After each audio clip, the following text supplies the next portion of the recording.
बिहार चुनाव को लेकर के, क्योंकि इस बीच बहुत उथल पुथल हुई है बिहार के चुनाव पर, इसलिए आज का हमारा सब्जेक्ट है बिहार चुनाव। और इस लाइव शो के लिए हमने 12 बजे तक इसलिए इंतज़ार किया कि अब हमारा इंस्टीट्यूट लंच टाइम हो गया है, सभी स्टूडेंट्स जा चुके हैं। क्योंकि कल वाले जो सब्जेक्ट थे जियो पॉलिटिकल के थे, पीओके का, चिकन नेक का, इसलिए उनको तो स्टूडेंट्स को भी समझा दिया था। लेकिन आज लंच टाइम है, पूरा इंस्टीट्यूट खाली है, इसलिए हमने इस पर बिहार चुनाव इस समय पे करने के लिए बहुत सुनहरा मौका है।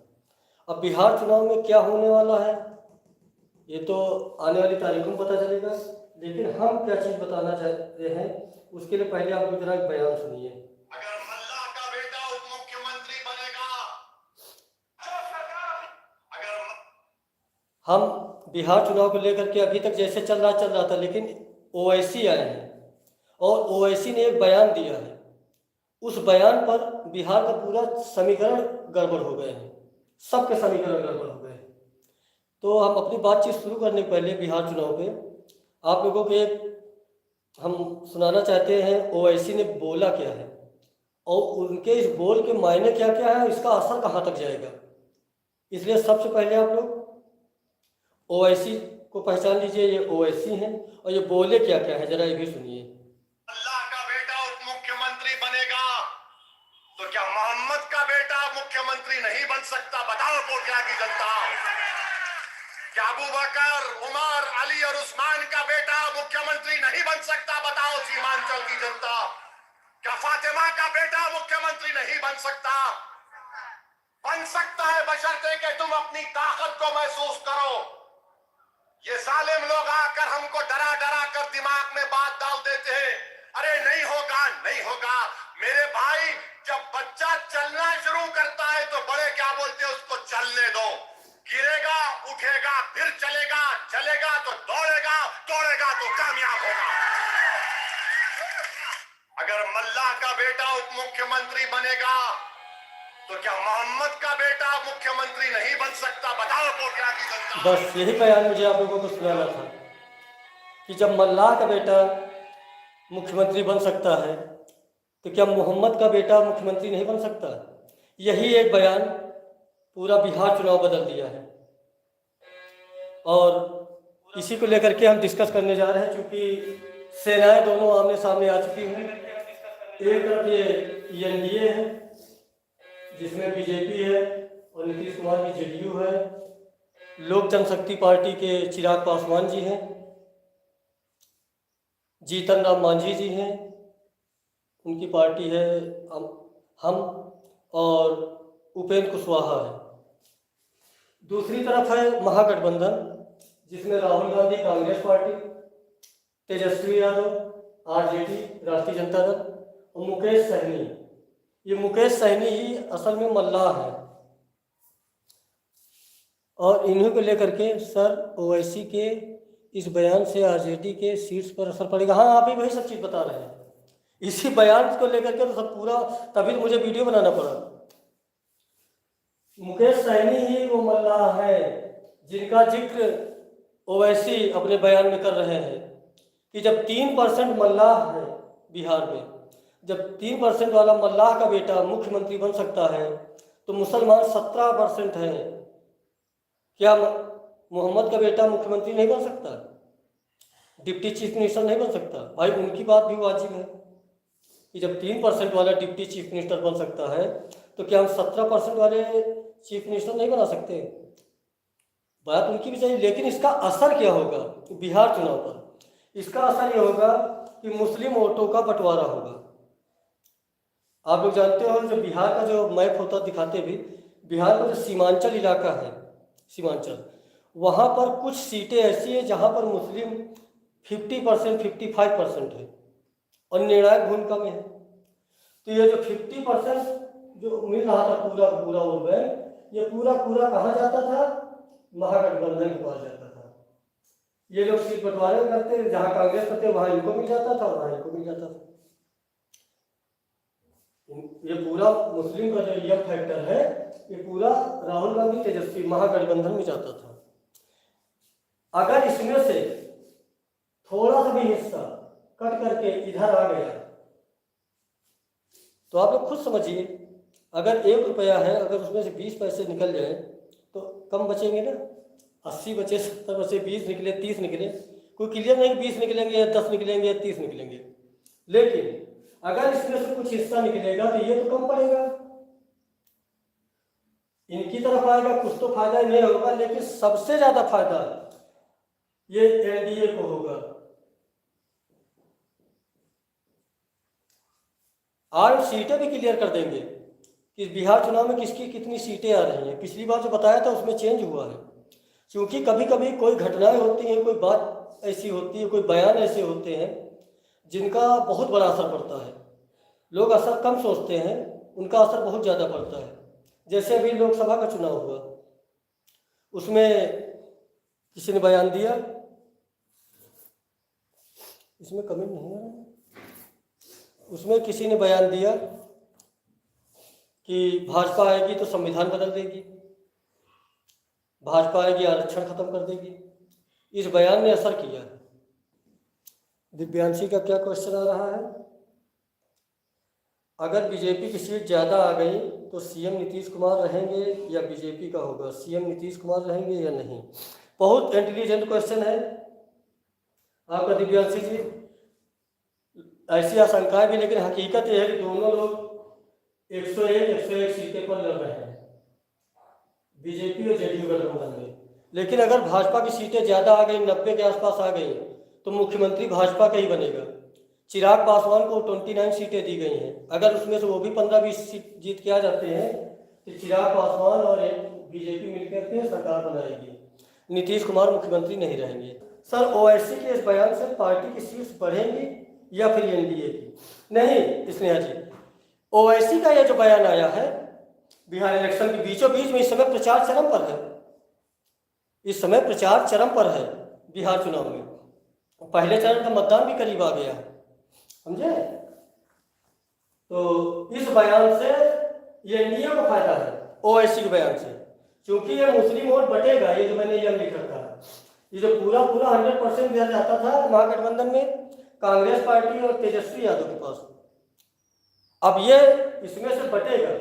कुछ आधा इधर आएगा, कुछ, मैं नहीं कहता आधा आएगा, कितना आएगा ये तो मतदाताओं के, कोई वोट डालने जाता तो बता के तो जाता नहीं है, ये उनके ऊपर है, कोई क्या डिसीजन ले।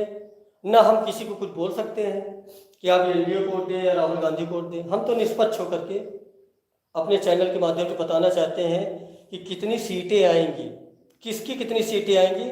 और आज हम जो सीटें लिख देंगे वो सब लोग, आप लोग देखिएगा उतनी ही सीटें निकलती हैं या नहीं, टोटल उतनी ही सीटें निकलेंगी, समझ गए? जो भी आज हम सीटें लिखेंगे। तो इस बयान से ओवैसी के कि अगर मल्लाह का बेटा मुख्यमंत्री बन सकता है तो हम 17% हैं, क्या मोहम्मद का बेटा नहीं मुख्यमंत्री बन सकता है? मतलब मल्लाह का बेटा मुख्यमंत्री बन सकता है तो क्या मोहम्मद का बेटा मुख्यमंत्री नहीं बन सकता है? इस बयान ने बिहार में बहुत बड़ा असर डाल दिया है, समझे? इस बयान ने बहुत बड़ा असर डाल दिया है बिहार के चुनाव में। मुस्लिम वोटों का जो ध्रुवीकरण एक तरफा इधर जा रहा था, और अगर यही कांग्रेस और तेजस्वी ओवैसी से गठबंधन करके लड़े होते तो ये इनकी सरकार भी बन जाती, क्योंकि 20 साल से नीतीश कुमार मुख्यमंत्री हैं। 20 साल में कुछ एंटी इनकम्बेंसी भी होती है, समझ गए? तो 20 साल की एंटी इनकम्बेंसी थी, प्लस इधर से पूरा था, ये इनकी सरकार बन जाती। लेकिन इन्होंने अपने पैरों खुद खिलाड़ी, अगर इनको 10-20 सीटें ओवैसी को दे देते तो ओवैसी अपना 10-20 सीट पे लड़ते, बाकी तो आप लोगों को पूरा वोट मिलता। लेकिन अब वोट ओवैसी 30, 40, 50 सीटों पर लड़ रहे हैं। हर प्रत्याशी को उनके वोट मिलेंगे, चाहे 10,000 मिले, चाहे 1 लाख मिले, चाहे 2 लाख मिले। पिछली बार तो उनके 5 प्रत्याशी जीते भी थे। इस बार ओवैसी की सीटें बढ़ेंगी, ये भी जान लीजिए, ओवैसी की सीटें बढ़ेंगी। और बता दो, ओवैसी की सीटें कांग्रेस के बराबर जाएंगी। इस बयान से पूरा ध्रुवीकरण हो गया है, पूरे वोट एक जगह इकट्ठा हो जाएंगे, समझे? और अगर किसी कोई क्वेश्चन पूछना हो तो पूछिए। आज हम ज़्यादा देर लाइव शो नहीं करेंगे। अब हम सीटें केवल बताने जा रहे हैं कि जो सीटें अनुमानित आने जा रही हैं, जिसमें कि भाजपा, जेडीयू, एलजेपी और जीतन राम मांझी, कुशवाहा, उपेंद्र कुशवाहा, इन लोगों की कितनी सीटें आएंगी। और दूसरी तरफ है कांग्रेस, आरजेडी और मुकेश सहनी, इनकी कितनी सीटें आएंगी और ओवैसी की कितनी सीटें आएंगी। ये हम क्लियर बताने के बाद अपना हम लाइव शो बंद कर देंगे। इसी बीच में अगर आप लोगों के मन में कोई डाउट हो तो पूछ लेना। अगर कोई बिहार का हमारा लाइव शो देख रहा है, बिहार की जनता अगर देख रही है तो वेलकम है आपके। मैं तो उत्तर प्रदेश में रहता हूँ, लेकिन चैनलों के माध्यम से, न्यूज़ के माध्यम से हर चुनाव में, मैं दिल्ली इलेक्शन हुआ था उसमें भी हमने जिसको जितनी सीटें दी थी टोटल खरी निकली थी। लेकिन हमारा चैनल छोटा है, इसलिए हमारे चैनल के विषय में लोगों को ज़्यादा जानकारी नहीं है। मेरा पिछला एक वीडियो पड़ा हुआ है, दिल्ली में किसकी सरकार। लोग अरविंद केजरीवाल की सरकार बना रहे थे, लेकिन हमने जितनी सीटें बताई थी सिर्फ 2 सीट का अंतर निकला था। अब की बार भी जो लोकसभा के चुनाव में सब मेरे पिछले वीडियो पड़े हुए हैं, एकदम सटीक निकलता है। ये ऊपर वाले को शुक्र है कि हमारा जो है, जो भी हम डिस्कशन करते हैं उसका जो रिजल्ट आता है अच्छा आता है, मैच कर जाता है रियलिटी से, हकीकत से हमारी बातें मेल खा जाती हैं। इसलिए अब जिस तरीके से महासंग्राम छिड़ा है, महागठबंधन की तो हालत ये है। हाँ, सीटें बताने पहले ये भी बता दें इसमें और क्या क्या हो रहा है कमियां। 12 सीटें ऐसी हैं जिसमें कि कांग्रेस और आरजेडी के प्रत्याशी आमने सामने हैं। इनमें कहने तो महागठबंधन है, लेकिन महागठबंधन भी हो रहा है। मैंने क्या कहा, 12 सीटें ऐसी हैं जिसमें कांग्रेस और तेजस्वी की पार्टी के आमने सामने हैं, एक दूसरे के खिलाफ ही लड़ रहे हैं। ये लोग भाजपा से नहीं लड़ रहे हैं, ये एनडीए से नहीं लड़ रहे हैं, ये लोग आपस में लड़ रहे हैं। 12 ऐसी सीटें हैं जिसमें कांग्रेस का प्रत्याशी प्रचार कर रहा, मुझे जिताओ, आरजेडी को हराओ। आरजेडी प्रत्याशी बोल रहा, राहुल कांग्रेस को हराओ, तेजस्वी को जिताओ। तो जिस घर में झगड़ा होगा तो बाहरी लोग तो फायदा उठाएंगे। आपने ओवैसी को भी अलग कर दिया। ये महागठबंधन की गलतियां हैं। उनको पहले सीटों का तालमेल सही, जैसे एनडीए ने बिल्कुल सही तालमेल किया।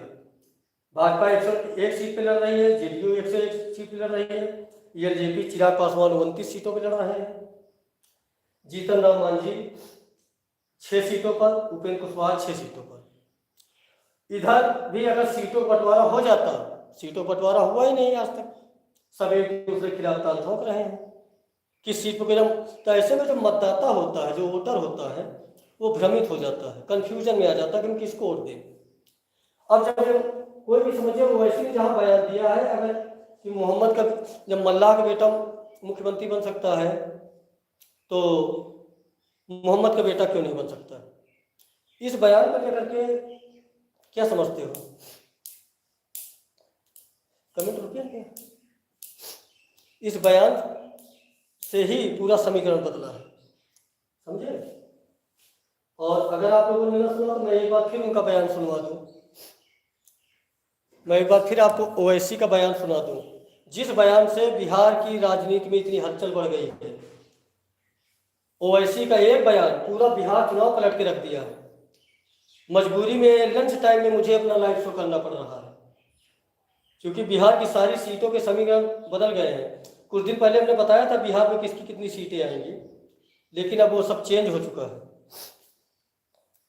सर, अगर बीजेपी की सीट्स गई तो नीतीश जी रहेंगे, यही तो मैंने बताया। बीजेपी की सीटें ज़्यादा आएंगी तो नीतीश कुमार मुख्यमंत्री नहीं रहेंगे, भाजपा अपना मुख्यमंत्री बनाएगा। सुनिए जरा आप लोग। का बेटा उप मुख्यमंत्री बनेगा तो क्या मोहम्मद का बेटा मुख्यमंत्री नहीं बन सकता? बताओ कोटला की जनता। क्या अबू बकर, उमर, अली और उस्मान का बेटा मुख्यमंत्री नहीं बन सकता? बताओ सीमांचल की जनता। क्या फातिमा का बेटा मुख्यमंत्री नहीं बन सकता? क्या फातिमा का बेटा मुख्यमंत्री नहीं बन सकता? क्या मोहम्मद का बेटा मुख्यमंत्री? इन्होंने इस 17% मुस्लिम को अपनी ताकत का एहसास कराया जाए इस बयान से। अब वोटों का ध्रुवीकरण एकदम तय है, इसलिए जब वोटों को बंटवारा होगा प्लस एक दूसरे के खिलाफ ही लड़ रहे हैं तो ये एनडीए की सरकार बनने जा रही है, क्लियर मान लीजिए। अब मुख्यमंत्री कौन होगा, किसकी सीटें ज़्यादा आएंगी, इधर लड़ाई इस बात की है कि किसकी सीटें ज़्यादा आएंगी। देखिए कॉन्फिडेंस इसको कहते हैं कि किसकी सीटें ज़्यादा आएंगी, किसका मुख्यमंत्री बनेगा। और इधर क्या है, हम इनको हरा दें तो मेरी सीटें ज़्यादा आ जाए, हम इनको हरा दें तो इनकी सीटें ज़्यादा आ जाए। समझ गए। तो इस बयान के नाते अब भाजपा की जो 101 सीटें लड़ रही है, भाजपा की 80 से 90 सीटें आने जा रही हैं। समझ गए। जेडीयू नीतीश कुमार की 50 से 60 सीटें आने जा रही हैं। एलजेपी की 15 से 20 सीटें आने जा रही हैं। जीतन राम मांझी की 2 से 4, उपेंद्र कुशवाहा की 2 से 3। अब आप इसको जोड़ लीजिए, इसको जोड़ लीजिए, देख लीजिए। मैं सबसे कम वाली सीटें जोड़ता हूँ, ज़्यादा वाली नहीं, कम वाली। भाजपा की 80, 50, 130, 145 और 449, 150 सीटें बीजेपी की आ रही हैं। तो इधर भी बताना जरूरी है किसकी कितनी आ रही हैं। सबसे पहले आरजेडी बता रहे हैं, इनकी 50 सीटें आ रही हैं आरजेडी की, लेकिन 50 से कम भी रह सकती हैं। कांग्रेस की ज़्यादा से ज़्यादा 10 से 15, और मुकेश सहनी की 2 से 3 सीटें आएंगी। 2-3% इनका वोट बैंक ज़्यादा नहीं है, एक जगह पर ही है।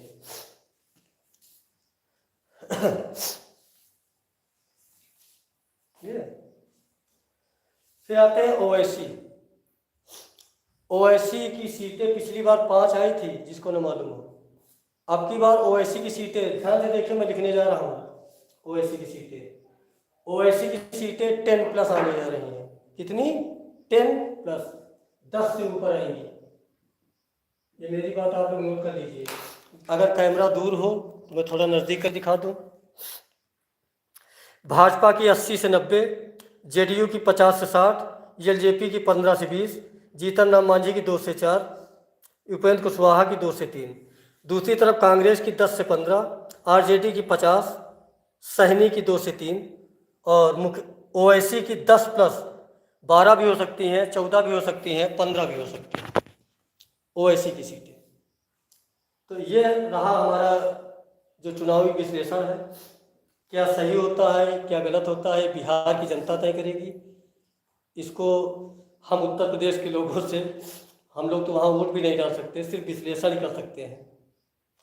लेकिन हकीकत यही है कि ओवैसी ने जो बयान दिया है कि मल्लाह का बेटा मुख्यमंत्री बन सकता है, तो मोहम्मद का बेटा मुख्यमंत्री क्यों नहीं बन सकता, फातिमा का बेटा मुख्यमंत्री नहीं बन सकता। इस बयान से ध्रुवीकरण हो गया है। मुस्लिम वोटों में बंटवारा होगा, कुछ कांग्रेस की तरफ जाएगा, कुछ तेजस्वी की तरफ जाएगा, कुछ ओवैसी की तरफ आएगा। और जब मुस्लिम वोट बटेंगे तो सीधा फायदा भाजपा गठबंधन या एनडीए को होगा। समझ गए। मुस्लिम वोट जब बटेंगे तो पूरा फायदा ही होगा। अब क्योंकि इसमें ये भी नहीं है, राहुल गांधी तेजस्वी, मैं अलग अलग क्यों कह रहा हूँ कि कुछ वोट इनको जाएगा, कुछ वोट इनको जाएगा। ये महागठबंधन सुनने जरूर है बिहार में। जो भी पढ़े लिखे लोग हैं मेरी बात से सहमत होंगे। हकीकत में, रियलिटी में क्या है, एक कहने को महागठबंधन है, लेकिन इसमें क्या आपस में गठबंधन है कांग्रेस और तेजस्वी में? कांग्रेस या आरजेडी में कोई गठबंधन है? नहीं है। अगर बीजेपी की सीट 80 आ गई लेकिन चिराग पासवान की सीट कम हो गई। हाँ, ये देखिए क्वेश्चन कितना बढ़िया है। इसमें है वर्मा जी का, अमर पटेल का है। अगर बीजेपी की सीट 80 आ गई लेकिन चिराग पासवान सीट कम हो गई तो क्या नीतीश कुमार सीएम बनेंगे? नीतीश कुमार चाहे जितना पलटी मारने की कोशिश भी करेंगे, इनकी जनता दल यूनाइटेड के कुछ विधायक टूट के भाजपा में शामिल हो जाएंगे। लोगों को अपना भविष्य चाहिए ना। देखिए लोगों का भविष्य क्या देखता है, लोगों का भविष्य देखता है कि नीतीश कुमार के बाद पार्टी में कौन। जैसे लालू था कि लालू के बाद कांग्रेस आरजेडी में कौन, तो तेजस्वी आ गए। यही हाल उत्तर प्रदेश में था कि मुलायम के बाद कौन, अखिलेश आ गए, पार्टी संभाल लिया, चल गई पार्टी, बच गई। मायावती पार्टी में था, मायावती नहीं, इनके बाद कौन? आज तक कोई नहीं आया। बीच बीच एक आकाश अपने भतीजे को लाई थी, उसे पार्टी से निकाला, क्या किया जनता खुद कंफ्यूज है। तीसरी जगह पार्टी खत्म, तीसरी जगह से जेडीयू भी खत्म नीतीश कुमार के पास से। भाई लोगों को अपना फ्यूचर चाहिए ना। भाजपा में तो मालूम है कोई ना कोई पार्टी चल रही है, पार्टी संगठित पार्टी है, तो अगर भाजपा की सीटें आई, भाजपा सरकार बनाने की कोशिश करेगी, तो अभी तक नीतीश कुमार 20 साल से जो मुख्यमंत्री हैं, ये कई बार पलटी भी मारे हैं, कई बार महागठबंधन की तरफ भी गए, कई बार इधर भी आए, मुख्यमंत्री बने रहे। ये सोचते थे इनकी सरकार आए, ये समर्थन दे देते हैं, ये सोचते हैं इनकी सरकार आए, ये समर्थन दे देते हैं। इसी डर का फायदा पूरा उठा करके नीतीश कुमार बराबर 20 साल राज किए हैं, बराबर नीतीश कुमार फायदा उठाए हैं। इनकी पार्टी विधायक भी नहीं रुकते थे, लेकिन इस बार ऐसा नहीं होगा। इस बार नीतीश कुमार अगर पलटी मारेंगे तो इनकी पार्टी टूट जाएगी नीतीश कुमार की, और सरकार भाजपा एलजेपी की बन जाएगी। जिन लोगों को आशंका है जैसे अभी अमर पटेल ने पूछा कि अगर बीजेपी की सीट 80 आ गई लेकिन चिराग पासवान की घट गई, ये शंका चिराग पासवान सीटें घटेंगी नहीं। क्यों नहीं घटेंगी? पिछली बार एक सीट आई थी, ये गठबंधन छोड़ के अलग लड़े थे। जिस तरह ओवैसी इससे अलग लड़ रहे हैं, इसी तरीके से ये अलग लड़े थे। चिराग पासवान 40-45 सीटों पर लड़े थे, केवल एक विधायक जीता था। इस बार ये एनडीए के साथ लड़ रहे हैं। इस बार चिराग पासवान की लोक जनशक्ति पार्टी, रामविलास पासवान वाली, जो लोग न जानते हो, रामविलास पासवान के लड़के हैं चिराग पासवान, और महागठबंधन एनडीए के साथ में चुनाव लड़ रहे हैं, खूब प्रचार भी कर रहे हैं ये एनडीए के लिए। तो इस बार इनकी सीटें बढ़ेंगी। मैंने 15 से 20 सीटें को सोच समझ के दी हैं। हो सकता है एक आध सीट कम हो जाए या एक आध सीट बढ़ भी जाए, लेकिन जो मेरा आंकड़ा है, आप लोग कहीं न कहीं स्क्रीनशॉट ले करके रख लीजिए। हम बिहार चुनाव के विषय में तब बात करेंगे जिस दिन रिजल्ट आएगा। ये मेरी बात गलत निकली या मेरा वीडियो सही निकला, मेरी कई बातें सही निकली। अगर मेरा ये आंकड़ा सही निकलता है तो मैं देश में जहाँ भी चुनाव होगा, चुनाव में मतदान वोटिंग के पहले मैं अपना इसी तरह वीडियो डाल दिया करूँगा। रिजल्ट आने के 15 दिन पहले मेरा वीडियो जरूर आ जाया करेगा कि फला जगह किसकी सरकार बन रही है। जनता की नब्ज को पहचानना, चूँकि देखिए हम आप एक जनता है। बड़े बड़े न्यूज़ चैनल वाले बैठे चलाते जो, लेकिन उनकी रिपोर्टिंग जो करते हैं रिपोर्टर, वो बेचारे गाँव घर घर की खाक घूमते हैं, लोगों के बीच में बैठते उठते हैं, उनको रियलिटी ज़्यादा है। इसी तरह हमारी जो आम जनता है, आप लोग हो, हम लोग हैं, हम लोग रियलिटी देखते हैं। बस में सफ़र कर रहे हैं, कौन क्या बोल रहा है, ट्रेन में सफ़र कर रहे हैं, कौन क्या बोल रहा है, सब्जी लेने जा रहे हैं, रास्ते में कोई मिल गया, कहाँ कहाँ क्या चर्चाएं हो रही हैं, समझ गए? तो हम लोगों की रियल जानकारी होती है। हालांकि जो रिपोर्टर लोग जाते हैं, कुछ लोग कैमरे के सामने बदल भी जाते हैं, इसलिए अक्सर करके आप लोग देखते होंगे एग्जिट पोल गलत निकल जाते हैं, लोग कैमरे के सामने गलत भी बोल देते हैं। लेकिन अगर 4 लोग बस में ट्रेन में बात कर रहे हैं तो वहाँ रियलिटी बोलते हैं, फिर समझ गए? इसलिए जो हम लोग जहाँ आम जनता के बीच में रहते हैं, आम जनता कहीं भी बातों को ध्यान से सुनते हैं, तो जाहिर बात रियलिटी क्या है, हम लोगों का अनुमान ज़्यादा रहता है। लेकिन किस्मत ये है कि हम लोगों के चैनल बहुत छोटे हैं, हम लोगों की बात ज़्यादा दूर तक नहीं जा पाती, समझे? हम लोगों की बात भी अगर दूर तक जाए तो लोग समझेंगे। छोटे छोटे यूट्यूबर लोग भी सही विश्लेषण कर लेते हैं, जनता की नब्ज पकड़ लेते हैं, लेकिन लोगों को आज तक देखेंगे तो पता चलेगा, एनडीटीवी देखेंगे, जी न्यूज़ देखेंगे, एबीपी न्यूज़ देखेंगे, तरह तरह के बड़े बड़े चैनल देखेंगे, भले उसमें की खबरें सब गलत निकल जाए, सारे एग्जिट पोल उनके धराशायी हो जाए, लेकिन लोगों को भरोसा उन्हीं चैनलों पे आता है। बहुत से यूट्यूबर हैं जो ग्राउंड रिपोर्टिंग मैंने देखा बिहार चुनाव लेके बहुत सही रिपोर्टिंग कर रहे हैं, लेकिन उन चैनलों की कहीं कोई गिनती ही नहीं है। सब आदमी बड़े चैनल, जिसके व्यूज ज़्यादा वही वीडियो देखना, क्या करना। अब आप लोग यही देखना, मैंने इतना सटीक विश्लेषण किया है जो किसी चैनल पे नहीं होगा, लेकिन हमारा चैनल छोटा है, हमारी बात कितने लोगों तक पहुंचती है ये आगे चल के पता चलेगा। लेकिन ये एनडीए की सरकार बनने जा रही है, 150+ सीटें एनडीए की आने जा रही हैं। महागठबंधन की सीटें टोटल मिला के 70 से 80 के बीच में रह जाएंगी। उसके बाद इन लोगों में आपस में झगड़ा होगा, और जब 70-80 विधायक 5 साल विपक्ष में नहीं बैठ पाएंगे, इसमें के भी कुछ विधायक संपर्क करेंगे एनडीए से, कि भाई अगर कोई पोस्ट खाली हो एमएलसी की या मंत्री की तो बताइए, हम भी आ जाए। कहाँ 5 साल विपक्ष में बैठेंगे। जैसे महाराष्ट्र में देखिए, उद्धव ठाकरे परेशान है कि मोदी जी, अमित शाह हमसे मिलो, हमको सरकार में शामिल करो। लेकिन जब इनकी सरकार चल रही है तो कौन शामिल कर देगा। लेकिन अगर नीतीश कुमार पलटी मारते हैं तो मुख्यमंत्री नहीं रहेंगे। नीतीश कुमार एक ही सूरत में मुख्यमंत्री बन सकते हैं जब नीतीश कुमार की सीटें भाजपा से ज़्यादा है, जो कि कभी नहीं होगा। फिर भी बता रहा हूँ, बराबर बराबर सीटों पर लड़ रहे हैं, 101 सीटों पर नीतीश कुमार बीजेपी। लेकिन दोनों लोगों की सीट में 20 का अंतर रहेगा, 20 का, कम से कम 20 सीटों का अंतर रहेगा। नाइस। थैंक यू सस्मिता जी। हम इस समय बिहार चुनाव लेकर के रिजल्ट बता रहे थे। कम से कम नीतीश कुमार की बीजेपी की सीटें, अगर बीजेपी 90 आएगी तो नीतीश कुमार 70 रहेंगे, बीजेपी 80 आएगी तो नीतीश कुमार 60 रहेंगे, बीजेपी 70 आएगी तो नीतीश कुमार 50 पे रहेंगे। समझे? जिस तरीके से हम बता रहे हैं कि कांग्रेस और ओवैसी की, हाँ ये बात भी आप लोग प्लीज नोट कर लीजिएगा, ओवैसी के सीटों की संख्या कांग्रेस की सीटों की संख्या एकदम बराबर सेम होगी। ये बात लिख करके रख लीजिएगा। कांग्रेस पार्टी को बहुत घमंड है कि राष्ट्रीय पार्टी है। इस चुनाव से कांग्रेस की भी आंखें खुल जाएंगी कि ग्राउंड पर इनकी कितनी पकड़ मजबूत है। इन्हीं बात के साथ हम अपना लाइव शो बंद करते हैं। आप लोग हमारे लाइव शो में जुड़े, हमें बहुत अच्छा लगा। और ये देख लेना, जो मैं बता रहा हूँ, ये एनडीए की सरकार बन रही है। ये महागठबंधन 100 सीट नहीं पहुंच रहा, 100 सीट, और ये एनडीए गठबंधन है 150 के पार जा रहा है। गारंटी के साथ बता रहा हूँ, कहीं पर भी आप लोग ये बात लिख लीजिए। एनडीए की सरकार बनने जा रही है, भारी बहुमत से बनने जा रही है। महागठबंधन भी चल रहा है। इलेक्शन बाद ये लोग और लड़ेंगे, क्योंकि ओवैसी का एक बयान कि अगर मल्लाह का बेटा मुख्यमंत्री बन सकता है तो मोहम्मद का बेटा नहीं बन सकता, फातिमा का बेटा नहीं बन सकता। इस बयान ने बिहार चुनाव में बिल्कुल पलट के रख दिया है। और अब भाजपा एनडीए की सरकार बनेगी। ये हमारा चुनावी विश्लेषण था।